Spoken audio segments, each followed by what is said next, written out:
Channel. ਤੇ ਅੱਜ ਆਪਾਂ ਗੱਲ ਕਰਨ ਲੱਗੇ ਹਾਂ ਦਾ ਮੋਸਟ ਲੋਡਡ SUV ਦੀ ਆਪਣੇ ਟਾਈਮ ਦੀ। ਤੇ ਇਹ ਹੈਗੀ XUV 500। ਇਹ ਹੈਗਾ 2016 ਮਾਡਲ।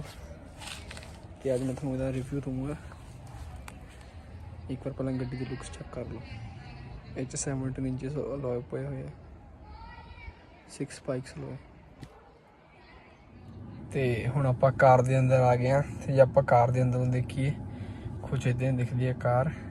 ਇਹ ਤਾਂ ਸਾਰਾ ਇੰਟੀਰੀਅਰ ਅੰਦਰੋਂ ਡੂਅਲ ਟੋਨ ਇੰਟੀਰੀਅਰ ਆਉਂਦਾ ਸੀ ਉਸ ਟਾਈਮ 'ਚ।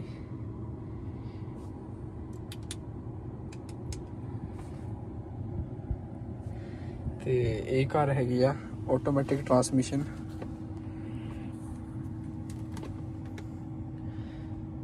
ਪਾਰਕਿੰਗ, ਰਿਵਰਸ, ਨਿਊਟਰਲ ਡਰਾਈਵ ਤੇ ਮੈਨੂਅਲ। ਤੇ ਇੱਥੋਂ ਤੁਸੀਂ ਇਹਦੇ ਮੈਨੂਅਲੀ ਗੇਅਰ ਸ਼ਿਫਟ ਕਰ ਸਕਦੇ ਹੋ, ਪਲੱਸ ਮਾਈਨਸ। ਤੇ ਹੁਣ ਜੇ ਅੱਗੇ ਆਪਾਂ ਇੱਧਰੋਂ ਦੀ ਸ਼ੁਰੂ ਕਰਦੇ ਹਾਂ। ਚਾਰੋਂ ਪਾਵਰ ਵਿੰਡੋ ਆਉਂਦੀਆਂ ਨੇ ਤੇ ਡਰਾਈਵਰ ਸਾਈਡ ਵਾਲੀ ਆਟੋਮੈਟਿਕ ਅਪ ਡਾਊਨ ਹੈ। ਇਹ ORVMs ਦੇ ਕੰਟਰੋਲ, ਲੈਫਟ ਰਾਈਟ। ਇਹ ORVMs ਬੰਦ ਕਰਨ ਲਈ, ਨਹੀਂ ਇਹ ਸੌਰੀ ਚਾਈਲਡ ਲੌਕ ਦਾ ਬਟਨ ਹੈ। ਇਹ ORVMs ਬੰਦ ਕਰਨ ਲਈ।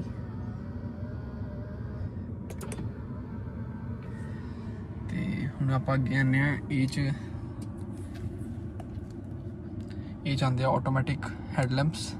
ਤੇ ਜੇ ਤੁਸੀਂ ਜ਼ਿਆਦਾ ਕੁਛ ਨਹੀਂ ਕਰਨਾ ਹੁੰਦਾ, ਬਸ ਇਹਨੂੰ ਆਟੋਮੈਟਿਕ 'ਤੇ ਲਾ ਕੇ ਛੱਡ ਦਿਓ ਤੇ ਕਾਰ ਆਪੇ ਜੱਜ ਕਰੇਗੀ ਵੀ ਤੁਹਾਨੂੰ ਡੇ ਲਾਈਟ ਰਨਿੰਗ ਹੈਡਲੈਂਪਸ ਚਾਹੀਦੇ ਆ, ਹੈਡਲੈਂਪਸ ਨਹੀਂ ਚਾਹੀਦੇ, ਕਿ ਬਿਲਕੁਲ ਮਤਲਬ ਰਾਤ ਨੂੰ ਜਿਵੇਂ ਲਾਈਟਸ ਔਨ ਹੁੰਦੀਆਂ ਉਵੇਂ ਚਾਹੀਦਾ ਵਾ।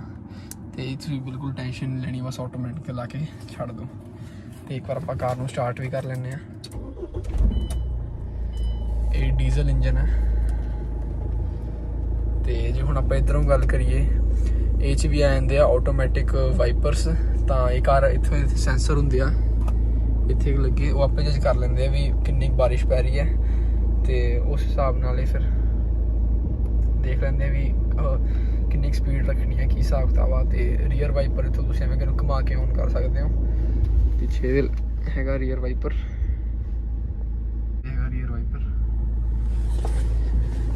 ਤੇ ਬਾਕੀ ਜੇ ਸਟੀਅਰਿੰਗ ਤੇ ਕੰਟਰੋਲਸ ਦੇਖੀਏ, ਇਹ ਹੈਗਾ ਕਰੂਜ਼ ਕੰਟਰੋਲ। ਤੇ 2016 ਵਿੱਚ ਕਰੂਜ਼ ਕੰਟਰੋਲ ਸੀਗਾ, ਜੋ ਕਾਫੀ ਵਧੀਆ ਗੱਲ ਆ। ਕਰੂਜ਼ ਆਫ ਇੱਥੋਂ ਤੁਸੀਂ ਸੈੱਟ ਕਰ ਸਕਦੇ ਹੋ। ਇਹ ਵੋਇਸ ਕਮਾਂਡ ਦਾ ਆਪਸ਼ਨ ਵੀ ਹੈਗਾ ਵਾ, ਜੋ ਕਿ ਬਹੁਤ ਵਧੀਆ ਗੱਲ ਸੀ ਉਸ ਟਾਈਮ। ਤੇ ਅੱਜ ਕੱਲ੍ਹ ਆ ਰਿਹਾ ਵੋਇਸ ਕਮਾਂਡ ਦਾ ਆਪਸ਼ਨ MG ਵਗੈਰਾ ਗੱਡੀਆਂ 'ਚ। ਇੱਥੋਂ ਤੁਸੀਂ ਰੀਸੈਟ ਕਰ ਸਕਦੇ ਹੋ। ਇਹ ਸਾਰੇ ਮੀਡੀਆ ਕੰਟਰੋਲਸ ਨੇ, ਮਿਊਟ ਦੇ। ਤੇ ਵੋਲੀਅਮ ਬਟਨਸ, ਇਹ ਫੋਨ ਚੱਕਣ ਲਈ, ਕੱਟਣ ਲਈ। ਇਹ ਸੋਰਸ ਮਤਲਬ ਮੋਡ ਵਗੈਰਾ ਚੇਂਜ ਕਰ ਸਕਦੇ ਹੋ। ਤੇ ਆਪਾਂ ਹੁਣ ਜੇ ਇੱਥੋਂ ਸ਼ੁਰੂ ਕਰੀਏ, ਇੱਥੇ ਆਉਂਦੇ ਆ ਸਲਾਈਡਿੰਗ ਆਰਮਰੈਸਟ। ਇਹ 'ਚ ਵੀ 2 ਕੰਪਾਰਟਮੈਂਟ ਨੇ, ਇੱਕ ਨੋਰਮਲ ਵਾਲਾ ਤੇ ਇੱਕ ਕੂਲਡ ਵਾਲਾ। ਤੇ ਉਸ ਟਾਈਮ ਤੇ ਮਤਲਬ ਕੂਲਡ ਇੱਦਾਂ ਕੋਈ ਨਹੀਂ ਦਿੰਦਾ ਹੁੰਦਾ ਸੀ, ਕਿਸੇ ਕਾਰ 'ਚ ਵੀ ਨਹੀਂ ਸੀਗਾ। ਤੇ ਬਹੁਤ ਵਧੀਆ ਲੱਗਦਾ ਵਾ। ਤੇ ਜੇ ਆਪਾਂ ਇੱਥੇ ਵੀ ਦੇਖੀਏ, ਇਹ ਇੰਟੈਂਸਿਟੀ ਇਹਦੀ ਕਰਨ ਲਈ ਅਪ ਡਾਊਨ। ਇਹ ਤੁਹਾਡਾ ਹੈਡਲਾਈਟ ਲੈਵਲਰ, ਇਹ ਪੈਟਰੋਲ ਖੋਲ੍ਹਣ ਲਈ। ਇਹ ਤੁਹਾਡਾ AC ਦਾ ਇਹ ਵਾਲਾ ਵੈਂਟ ਔਨ ਆਫ ਕਰਨ ਲਈ, ਇਹ ਡਾਇਰੈਕਸ਼ਨ ਦੇਣ ਲਈ। ਤੇ ਜੇ ਆਪਾਂ ਇੱਥੋਂ ਅੱਗੇ ਆਈਏ, 2 ਕੱਪ ਹੋਲਡਰ ਨੇ ਇੱਥੇ, ਬਹੁਤ ਵਧੀਆ ਮੈਸਕੂਲਿਨ ਹੈਂਡ ਬ੍ਰੇਕ ਆ। ਤੇ ਇਹ ਮੈਂ ਤੁਹਾਨੂੰ ਪਹਿਲਾਂ ਦਿਖਾ ਚੁੱਕਾ ਆਟੋਮੈਟਿਕ ਟਰਾਂਸਮਿਸ਼ਨ ਗੱਡੀ ਦਾ। Parking, reverse, neutral drive, manual. ਤੇ ਇਹਦਾ ਤੁਹਾਨੂੰ ਇੱਕ ਵਾਰ ਡਰਾਈਵ ਰਿਵਿਊ ਵੀ ਦੇਵਾਂਗੇ ਆ ਕਿ ਤੁਸੀਂ ਗੀਅਰ ਚੇਂਜ ਕਰਨੇ ਆ ਬ੍ਰੇਕ ਦੱਬ ਕੇ। ਬਹੁਤ ਹੀ ਮਤਲਬ ਵਧੀਆ ਸਮੂਥਲੀ ਹੋ ਜਾਂਦੇ ਆ। ਤੇ ਉਸ ਟਾਈਮ ਤੇ ਹਲੇ ਆਟੋਮੈਟਿਕ ਕਾਰਸ ਵੀ ਨਵੀਆਂ ਆਈਆਂ ਸੀ, ਇੰਨਾ ਟਰੈਂਡ ਨਹੀਂ ਸੀਗਾ। ਪਰ ਆਪਣੇ ਟਾਈਮ ਦੇ ਹਿਸਾਬ ਨਾਲ ਬਹੁਤ ਵਧੀਆ ਚੱਲਦੀ ਹੈ, ਬਹੁਤ ਸਮੂਥ ਚੱਲਦੀ ਹੈ। ਤੇ ਇਹ ਹੁੰਦਾ ਵਾ ਸ਼ਿਫਟ ਲੌਕ। ਮੰਨ ਲਓ ਤੁਹਾਡੇ ਨਾਲ ਕੋਈ ਬੱਚਾ ਬੈਠਾ ਵਾ, ਤੇ ਉਹ ਮਤਲਬ ਜੇ ਉਹ ਬੱਚੇ ਦਾ ਕਈ ਵਾਰ ਗਲਤੀ ਨਾਲ ਹੱਥ ਉੱਤੇ ਲੱਗ ਜਾਂਦਾ, ਕਿ ਸ਼ਰਾਰਤਾਂ ਕਰਦੇ ਹੁੰਦੇ ਆ ਵੀ ਗੀਅਰ ਚੇਂਜ ਕਰ ਦਿੰਦੇ ਆ, ਤਾਂ ਤੁਸੀਂ ਇਹਨੂੰ ਦੱਬ ਸਕਦੇ ਹੋ, ਤਾਂ ਫਿਰ ਤੁਹਾਡਾ ਗੀਅਰ ਚੇਂਜ ਨਹੀਂ ਹੋਏਗਾ। ਤੇ ਇੱਥੇ ਆ ਜਾਂਦਾ ਤੁਹਾਡਾ ਇੱਕ ਕੰਪਾਰਟਮੈਂਟ ਆ ਜਾਂਦਾ, ਬਸ ਸਟੋਰੇਜ ਸਪੇਸ ਲਈ ਆ ਇਹ। ਤੇ ਇੱਥੇ ਇੱਕ 12 ਵੋਲਟ ਦਾ ਪੋਰਟ ਵੀ ਹੈਗਾ। ਤੇ ਹਾਂਜੀ, ਹੁਣ ਜੇ ਆਪਾਂ ਆਈਏ ਇਨਫੋਟੇਨਮੈਂਟ ਡਿਸਪਲੇ ਤੇ, ਤਾਂ ਇਹ ਟੱਚ ਸਕਰੀਨ ਆਉਂਦਾ ਵਾ, ਪਰ ਇਹ 'ਚ ਐਪਲ ਕਾਰਪਲੇ ਵਗੈਰਾ ਨਹੀਂ ਆਉਂਦਾ ਸ਼ਾਇਦ। ਜੇ ਆਉਂਦਾ ਹੋਇਆ ਮੈਂ ਤੁਹਾਨੂੰ ਦੱਸ ਦੂੰਗਾ ਵੀਡੀਓ 'ਚ ਅੱਗੇ ਕਰੈਕਸ਼ਨ ਕਰਕੇ। ਤੇ ਇਹਦਾ ਆਪਣੇ ਟਾਈਮ ਦੇ ਹਿਸਾਬ ਨਾਲ ਟੱਚ ਬਹੁਤ ਜ਼ਿਆਦਾ ਸਮੂਥ ਹੈ, ਬਿਲਕੁਲ ਮਤਲਬ ਟਾਈਮ ਟੂ ਟਾਈਮ ਕੋਈ ਲੈਗ ਨਹੀਂ ਹੈਗਾ। ਕਾਰ ਨੂੰ 5 ਸਾਲ ਹੋ ਗਏ ਨੇ, ਫਿਰ ਵੀ ਬਿਲਕੁਲ ਲੈਗ ਨਹੀਂ ਹੈਗਾ। Automatic dual zone climate control ਆ, ਤੇ ਤੁਸੀਂ ਬਸ ਆਟੋਮੈਟਿਕ ਕਰਨਾ, ਉਹ ਆਪੇ ਕਰ ਲਓ ਸੈੱਟ, ਜੋ ਨਹੀਂ ਕਰਨਾ ਤੁਸੀਂ ਬਸ ਟੈਂਪਰੇਚਰ ਸੈੱਟ ਕਰਨਾ ਕਾਰ ਦਾ। ਇਹ ਥੱਲੇ ਆਈਏ, ਤੁਸੀਂ ਇਹਨੂੰ ਫਿਰ ਟੱਚ ਸਕਰੀਨ ਨਾਲ ਵੀ ਕੰਟਰੋਲ ਕਰ ਸਕਦੇ ਹੋ, ਇੱਥੋਂ ਮੈਨੂਅਲੀ ਵੀ ਕੰਟਰੋਲ ਕਰ ਸਕਦੇ ਹੋ, ਮਿਊਟ ਵਗੈਰਾ ਸਟੀਅਰਿੰਗ ਤੋਂ ਤੁਸੀਂ ਕਰ ਹੀ ਸਕਦੇ ਹੋ। ਇੱਥੋਂ ਟਰੈਕ ਨੈਕਸਟ ਵਗੈਰਾ, ਇੱਥੋਂ ਵੋਲਿਊਮ ਦਾ ਕੰਟਰੋਲ ਹੈ, ਇਹ ਵੋਲਿਊਮ ਅਪ ਹੋ ਰਹੀ ਹੈ। ਤੇ ਇਹ ਪੈਨ ਡਰਾਈਵ ਤੇ USB ਦਾ ਸ਼ਾਇਦ, ਇਹ 'ਚ ਨੈਵੀਗੇਸ਼ਨ ਵੀ ਆਉਂਦਾ, ਜੋ ਕਿ ਆਪਣੇ ਟਾਈਮ ਦੇ ਹਿਸਾਬ ਨਾਲ ਬਹੁਤ ਵਧੀਆ। ਤੁਸੀਂ ਤਾਂ ਜਿਹੜੀ ਮਰਜ਼ੀ ਪਲੇਸ ਸਰਚ ਕਰ ਸਕਦੇ ਹੋ ਪੰਜਾਬ ਦੇ ਵਿੱਚੋਂ, ਉੱਤਰਾਖੰਡ ਵਿੱਚੋਂ। ਜਿਵੇਂ ਆਪਾਂ ਜੇ ਪੰਜਾਬ 'ਚ ਲਿਖੀਏ, ਤੁਹਾਨੂੰ ਕਰਕੇ ਦਿਖਾਉਂਦੇ ਹਾਂ। ਪੰਜਾਬ 'ਚ ਲਿਖੀਏ ਲੁਧਿਆਣਾ,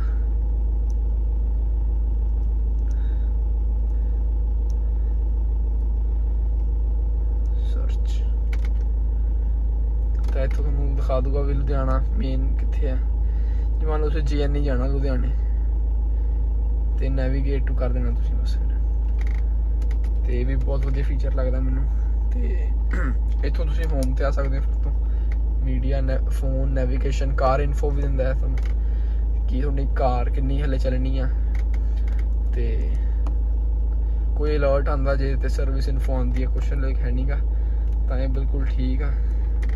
ਤੇ ਮਤਲਬ ਉਸ ਟਾਈਮ ਤੇ ਇੱਦਾਂ ਕੋਈ ਵੀ ਕਾਰ 'ਚ ਦੱਸਦਾ ਨਹੀਂ ਹੁੰਦਾ ਸੀਗਾ, ਤੇ ਆਪਣੇ ਪ੍ਰਾਈਸ ਰੇਂਜ ਦੇ ਹਿਸਾਬ ਨਾਲ ਆਈ ਥਿੰਕ ਉਸ ਟਾਈਮ ਦੀ ਬੈਸਟ ਕਾਰ ਆ ਇਹ। ਤੇ ਲੁੱਕਸ ਵਗੈਰਾ ਵੀ ਵਧੀਆ ਨੇ। ਇਹ ਫਿਰ ਤੋਂ 에ਅਰ ਵੈਂਟ, ਇਹ ਵੀ AC ਵੈਂਟ ਡੂਅਲ ਦੇ 'ਚ ਤੁਹਾਨੂੰ ਮਿਲ ਜਾਂਦੇ ਆ ਗਲਵ ਬਾਕਸ, ਜਿਹਨਾਂ ਦਾ ਸਾਈਜ਼ ਵੀ ਬਹੁਤ ਵੱਡਾ ਵਾ। ਆਹ ਦੇਖੋ ਜੀ। ਤੇ ਜੇ ਮੈਂ ਤੁਹਾਨੂੰ ਇਹਦੀ ਮੈਨੂਅਲ ਦਿਖਾਵਾਂ, ਇਹਦੀ ਮੈਨੂਅਲ ਐਡੀ ਮੋਟੀ ਆ, ਉਹ ਹੋਊਗੀ ਕਿਉਂਕਿ ਇਹ ਫੀਚਰਸ ਹੀ ਬੜੇ ਨੇ। ਹਾਲੇ ਅੱਧੇ ਫੀਚਰਸ ਮੈਂ ਆਪ ਭੁੱਲ ਰਿਹਾ ਹੂੰਗਾ। ਇਹ ਵੀ ਖੋਲ੍ਹ ਹੁੰਦੀ ਆ, ਤੇ ਇਹਦੇ ਇੱਥੇ ਵੀ ਸਪੇਸ ਜੀ, ਇਹਦੇ ਇੱਥੇ ਵੀ ਸਪੇਸ ਹੈਗੀ ਆ। ਮਤਲਬ ਪ੍ਰੈਕਟੀਕੈਲਿਟੀ 'ਚ ਤਾਂ ਕਾਰ ਦੀ ਕੋਈ ਰੀਸ ਨਹੀਂ ਹੈਗੀ। ਤੁਸੀਂ ਸਪੇਸ ਦੇਖੋ, ਅਲਟੀਮੇਟ ਸਪੇਸ ਹੈ। ਪਿੱਛੇ ਵੀ ਦੇਖੋ ਜੇ, ਤਾਂ ਥਰਡ ਰੋ 'ਚ ਤਾਂ ਥੋੜੀ ਸਪੇਸ ਘੱਟ ਲੱਗਦੀ ਹੈ ਮੈਨੂੰ, ਉੱਥੇ ਵੀ ਆਪਾਂ ਜਾਵਾਂਗੇ ਹੌਲੀ ਹੌਲੀ। ਤੇ ਹੁਣ ਅੱਗੇ ਆਪਾਂ ਗੱਲ ਕਰੀਏ ਸੀਟ ਦੀ, ਕਿਵੇਂ ਐਡਜਸਟ ਹੁੰਦੀ ਆ। ਇਹ ਸੀਟ ਪਿੱਛੇ ਟਿਲਟ ਤਾਂ ਹੋ ਹੀ ਜਾਂਦੀ ਹੈ ਇੱਥੋਂ ਦੀ, ਆਹ ਦੇਖੋ। ਤੇ ਇੱਥੋਂ ਦੀ ਹਾਈਟ ਐਡਜਸਟ ਵੀ ਹੋ ਜਾਂਦੀ ਹੈ, ਜਿਵੇਂ ਕਿਸੇ ਦੀ ਹਾਈਟ ਛੋਟੀ ਆ 5 ਫੁੱਟ 2 ਇੰਚ ਜਾਂ 3 ਇੰਚ, ਤਾਂ ਉਹ ਇਹਨੂੰ ਉੱਪਰ ਕਰ ਲਏ ਸੀਟ ਨੂੰ, ਆਹ ਦੇਖੋ। ਐਵੇਂ ਫਿਰ ਨੀਚੇ ਕਰ ਲਏ, ਤੇ ਅੱਗੇ ਪਿੱਛੇ ਇੱਦਾਂ ਮੈਨੂਅਲੀ ਹੋ ਜਾਂਦੀ ਆ। ਤੇ ਇਹ 'ਚ ਬਸ ਇੱਕ ਕਮੀ ਲੱਗਦੀ ਹੈ ਥੋੜੀ ਜਿਹੀ, ਵੀ ਇਹ 'ਚ ਆਟੋ ਡਿਮਿੰਗ ਇਨਸਾਈਡ ਰੀਅਰ ਵੀ ਮਿਰਰ ਨਹੀਂ ਹੈਗਾ। ਤੇ ਇਹ ਸਨਗਲਾਸ ਹੋਲਡਰ, ਇਹ ਪਿੱਛੇ ਕਾਰ ਵਿੱਚ ਦੇਖਣ ਲਈ ਕਨਕੇਵ ਮਿਰਰ, 2 ਲਾਈਟਸ, ਜੋ ਕਿ ਉਸ ਟਾਈਮ ਤੇ ਵੀ LED ਵਾਈਟਸ ਆਉਂਦੀਆਂ ਸੀ, ਅੱਜ ਕੱਲ੍ਹ ਵੀ ਵਾਈਟ ਲਾਈਟ ਬਹੁਤ ਘੱਟ ਗੱਡੀਆਂ ਦਿੰਦੇ ਨੇ, ਬਹੁਤ ਘੱਟ। ਤੇ ਇਹ ਥੱਲੇ, ਹਾਲਾਂਕਿ ਇੱਥੇ ਮਿਰਰ ਨਹੀਂ ਹੈਗਾ, ਪਰ ਇਹਦੀ ਜੋ ਇੱਕ ਬਹੁਤ ਵਧੀਆ ਚੀਜ਼ ਲੱਗਦੀ ਹੈ, ਜਿਹੜੀ ਆਹ ਚੀਜ਼ ਐਕਸਟੈਂਡ ਹੋ ਜਾਂਦੀ ਆ, ਤਾਂ ਇਹ ਪੂਰਾ ਕਵਰ ਕਰ ਲੈਂਦਾ ਵਾ, ਬਿਲਕੁਲ ਵੀ ਧੁੱਪ ਨਹੀਂ ਆਉਂਦੀ। ਫਿਰ ਉਧਰੋਂ ਦੀ ਵੀ ਸੇਮ ਆ, ਐਕਸਟੈਂਡ ਹੋ ਜਾਂਦੇ ਆ, ਪਰ ਇੱਥੇ ਮਿਰਰ ਵੀ ਆ ਜਾਂਦਾ ਵਾ, ਪਰ ਇੱਥੇ ਕੋਈ ਲਾਈਟ ਨਹੀਂ ਆਉਂਦੀ। ਤੇ ਅੱਗੇ ਕਾਰ ਵਿੱਚ ਨਹੀਂ ਸੀਗਾ, ਹੁਣ ਆਪਾਂ ਜਾਂਦੇ ਆ ਪਿੱਛੇ। ਤੇ ਇੱਕ ਵਾਰ ਪਿੱਛੇ ਜਾਣ ਤੋਂ ਪਹਿਲਾਂ ਅੱਗੇ ਦੇ ਤੁਹਾਨੂੰ ਮੇਨ ਫੀਚਰ ਵੀ ਦੱਸ ਦਿੰਦਾ। ਜਿਵੇਂ ਤਾਂ ਸਾਰੇ ਡੂਅਲ ਤੁਹਾਡੇ AC ਕੰਟਰੋਲਸ ਹੋ ਗਏ, ਤੇ ਇਹ ਆ ਗਿਆ ਵੀ ਤੁਸੀਂ ਪੈਸੇਂਜਰ ਨੇ ਸੀਟ ਬੈਲਟ ਨਹੀਂ ਲਗਾਈ ਤਾਂ ਇਹ ਬਲਿੰਕ ਕਰਨ ਲੱਗ ਜਾਂਦਾ ਵਾ। ਇਹ ਤੁਹਾਡਾ ਫਿਰ ਪਾਰਕਿੰਗ, ਤੇ ਇਹ ਹੈਗੀਆਂ ਐਂਬੀਐਂਟ ਲਾਈਟਨਿੰਗ। ਇਹ ਹਲੇ ਦਿਨ ਹੈ ਤੇ ਇੰਨੀ ਪਤਾ ਨਹੀਂ ਲੱਗ ਰਹੀ, ਪਰ ਇਹ ਪੂਰੇ ਇੱਥੇ ਪੈਰਾਂ 'ਚ ਵੀ ਜਾਂਦੀ ਆ। ਤੇ ਮੈਂ ਸਾਈਡ ਡੋਰਸ ਤੇ, ਕਿ ਬਹੁਤ ਵਧੀਆ ਲੱਗਦੇ ਆ, ਵੇਖੋ ਨੀਚੇ ਵੀ ਹੈਗੀ ਆ। ਤੇ ਉਸ ਟਾਈਮ ਤੇ ਮਤਲਬ ਐਂਬੀਐਂਟ ਲਾਈਟਿੰਗ ਦਾ ਨਾ ਸਿਰਫ ਐਵੇਂ BM ਵਗੈਰਾ 'ਚ ਹੀ ਹੁੰਦੀ ਸੀਗੀ, ਤੇ ਐਵੇਂ 15-16 ਲੱਖ ਦੀ ਕਿਸੇ ਕਾਰ ਵਿੱਚ ਨਹੀਂ ਸੀਗੀ ਬਿਲਕੁਲ ਵੀ। ਤੇ ਇਹ ਤੁਹਾਨੂੰ ਰਾਤ ਦੀ ਇੱਕ ਕਲਿੱਪ ਦਿਖਾਊਂਗਾ ਵੀ ਕਿੰਨਾ ਵਧੀਆ ਲੱਗਦਾ ਵਾ। ਇਹ ਹੈਗਾ ਵਾ ਹਿਲ ਡਿਸੈਂਟ ਕੰਟਰੋਲ। ਮੰਨ ਲਓ ਤੁਸੀਂ ਪਹਾੜਾਂ ਤੇ ਜਾਂਦੇ ਹੋ, ਤੇ ਉੱਥੇ ਜਦੋਂ ਤੁਸੀਂ ਹਿਲ ਦੇ ਨੀਚੇ ਉਤਰਦੇ ਹੋ, ਆਪਾਂ ਨੂੰ ਬ੍ਰੇਕ ਤੇ ਬੜਾ ਪੈਰ ਰੱਖਣਾ ਪੈਂਦਾ ਵਾ, ਤੇ ਉਹ ਕਾਫੀ ਔਖਾ ਹੁੰਦਾ। ਤੇ ਤੁਸੀਂ ਇਹ ਕੰਟਰੋਲ ਔਨ ਕਰ ਲਓ, ਤੁਹਾਨੂੰ ਬ੍ਰੇਕ ਤੇ ਬਿਲਕੁਲ ਪੈਰ ਰੱਖਣ ਦੀ ਲੋੜ ਨਹੀਂ। ਤੇ ਅਸੀਂ ਮਤਲਬ ਪ੍ਰੈਕਟੀਕਲੀ ਵੀ ਮੈਂ ਯੂਜ਼ ਕੀਤਾ ਹੋਇਆ, ਤੇ ਬਹੁਤ ਜ਼ਿਆਦਾ ਐਕੂਰੇਟ ਆ, ਬਹੁਤ ਜ਼ਿਆਦਾ। ਮਤਲਬ ਇੱਦਾਂ ਕੋਈ ਮਤਲਬ ਸ਼ੋਸ਼ੇਬਾਜ਼ੀ ਨਹੀਂ ਹੈਗੀ, ਬਹੁਤ ਜ਼ਿਆਦਾ ਪ੍ਰੈਕਟੀਕਲ ਆ। ਤੇ ਇਹ ਹੈਗਾ ਜੀ ਟਰੈਕਸ਼ਨ ਕੰਟਰੋਲ। ਤੇ ਮਤਲਬ ਅੱਜ ਵੀ ਇਹ 2 ਫੀਚਰ ਨੇ ਜਿਹੜੇ ਕਈ ਗੱਡੀਆਂ 'ਚ ਮਿਸਿੰਗ ਨੇ। ਇਹ ਸਿਰਫ ਜੇ ਤੁਸੀਂ ਕਰੇਟਾ ਵਗੈਰਾ ਟੌਪ ਮਾਡਲ ਲੈਂਦੇ ਹੋ, ਅੱਜ ਕੱਲ੍ਹ ਸੈਲਟੋਸ ਵਗੈਰਾ ਟੌਪ ਮਾਡਲ, ਉਹਨਾਂ 'ਚ ਆਉਂਦੇ ਨੇ, ਤੇ ਉਹਨਾਂ ਦੇ ਵਿੱਚ ਵਾਲਿਆਂ ਬੇਸ ਮਾਡਲ ਵਿੱਚ ਵੀ ਨਹੀਂ ਆਉਂਦੇ। ਟਰੈਕਸ਼ਨ ਕੰਟਰੋਲ ਹੁੰਦਾ ਤੁਹਾਡੀ ਕਾਰ ਦੇ ਟਾਇਰਸ ਮਤਲਬ ਕਿੰਨੇ ਉਹ ਧਰਤੀ ਨਾਲ ਜੁੜ ਕੇ ਰਹਿਣਗੇ। ਤੇ ਜੇ ਆਪਾਂ ਇੱਥੇ ਦੇਖੀਏ ਉਰੇ ਕੀ ਆਪਸ਼ਨ ਤੁਹਾਨੂੰ ਮਿਲਦੇ ਆ। ਉਰੇ ਗੇਅਰ ਦਿਖਾਏਗਾ, ਪਾਰਕਿੰਗ 'ਚ ਖੜੀ ਹੈ। ਇਹ ਫਿਊਲ, ਓਡੋਮੀਟਰ, ਸਪੀਡੋਮੀਟਰ, ਟੈਕੋਮੀਟਰ, ਇਹ ਕਾਰ ਦਾ ਟੈਂਪਰੇਚਰ। ਅੱਗੇ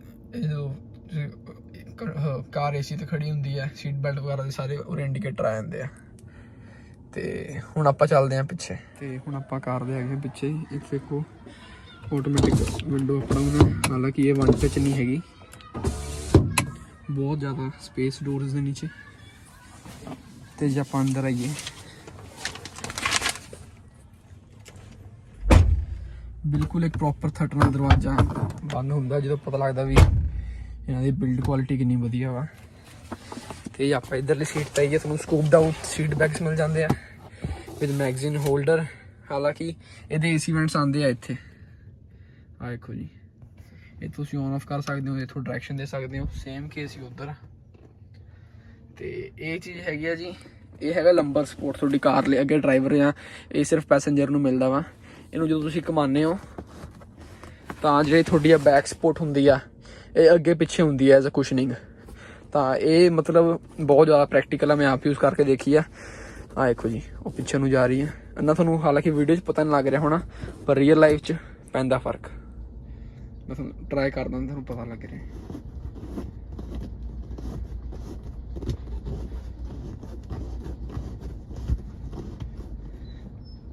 ਇਹਦੇ ਨਾਲ ਇਹ ਬਹੁਤ ਕੰਫਰਟ ਰਾਈਡ ਲੱਗਦੀ ਹੈ ਤੁਹਾਡੀ।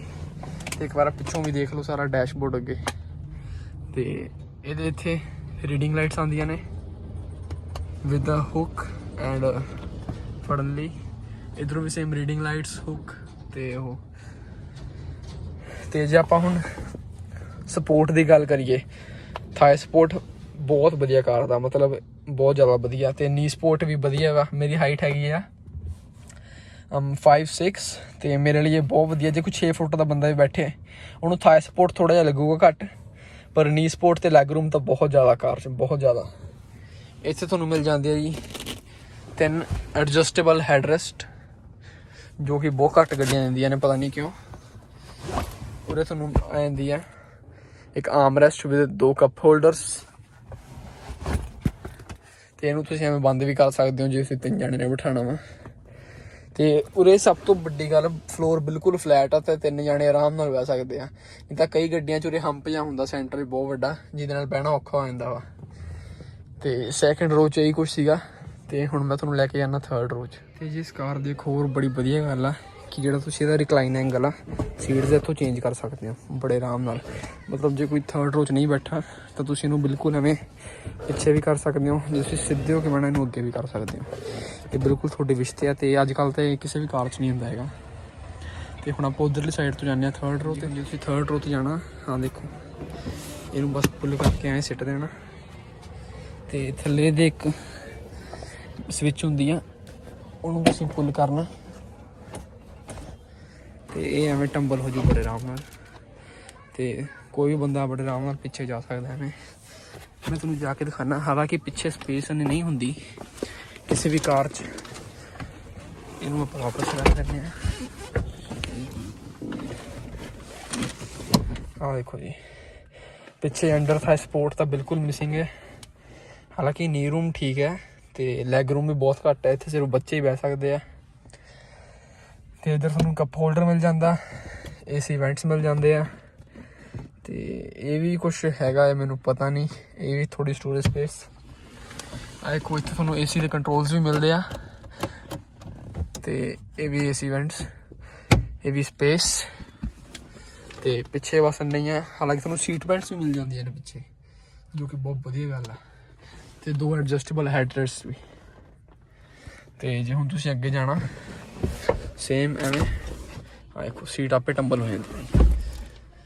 ਬਹੁਤ ਹੀ ਈਜ਼ੀ ਪ੍ਰੋਸੈਸ ਆ ਇਹ। ਤੇ ਸਾਰੀਆਂ ਕਾਰ 'ਚ ਇੰਨਾ ਈਜ਼ੀ ਨਹੀਂ ਹੁੰਦਾ। ਤੇ ਹੁਣ ਤੁਸੀਂ ਇਹਨੂੰ ਵਾਪਸ ਲਾਉਣਾ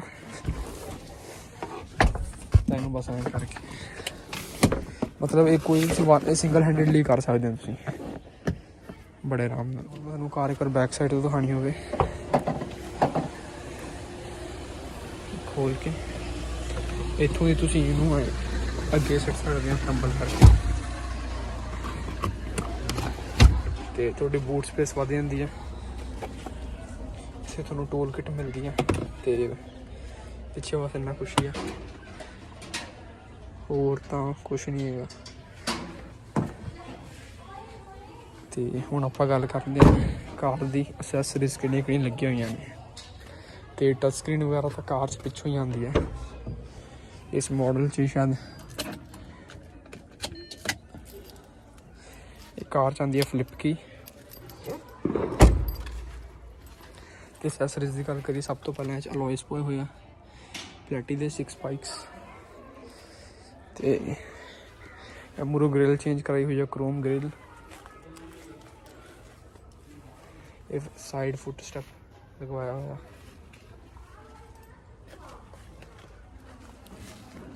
ਇਹ ਪਿੱਛੇ ਪ੍ਰੋਟੈਕਸ਼ਨ ਲਈ ਲਗਵਾਇਆ ਹੋਇਆ। ਇਹ ਬਹੁਤ ਪ੍ਰੈਕਟੀਕਲ, ਤੁਸੀਂ ਦੇਖ ਸਕਦੇ ਹੋ ਡੈਂਟ ਵੀ ਪਏ ਹੋਏ ਆ। ਤੇ ਬਸ ਇਹੀ ਕੁਛ ਸੀਗਾ ਇਸ ਕਾਰ ਬਾਰੇ। ਜ਼ਰੂਰ ਦੱਸੋ ਤੁਹਾਨੂੰ ਕਿਵੇਂ ਲੱਗਿਆ ਕਾਰ ਦਾ ਰਿਵਿਊ। ਤੇ ਇਹ ਮੇਰੇ ਹਿਸਾਬ ਨਾਲ ਇਹ ਆਪਣੇ ਟਾਈਮ ਦੀ ਬੈਸਟ ਕਾਰ ਆ। ਅਤੇ ਹਾਲੇ ਵੀ ਇਹ ਮਤਲਬ ਕਰੇਟਾ ਸੈਲਟੋਸ ਵਗੈਰਾ ਨੂੰ ਬੜੇ ਆਰਾਮ ਨਾਲ ਟੱਕਰ ਦੇ ਸਕਦੀ ਆ। ਅਤੇ ਇਹਦਾ ਨਵਾਂ ਮਾਡਲ ਵੀ ਲਾਂਚ ਹੋਣ ਵਾਲਾ ਜਲਦੀ, so stay tune for that also.